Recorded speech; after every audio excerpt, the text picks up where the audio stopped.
Welcome. In this video, I'll show you how to change the portal owner in Zoho Projects. All right, so first up, go to top right, click on the gear icon right here beside your profile. Now in the left panel, we have portal configuration. Now in here, go ahead and go to the bottom. We have your portal owner change.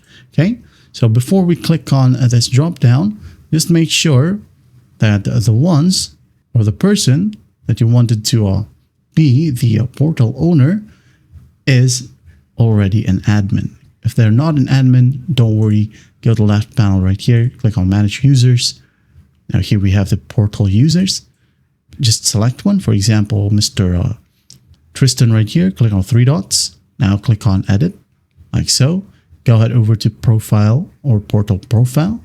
Make sure that you set them to admin. Head on update right here. Wait for it. Now go back to portal configuration. Portal owner change, drop down, select the admin, and just click on update. Okay. Now, once that's done, follow simple prompts and you're good to go. Well, I hope this video helps and I'll see you in the next one.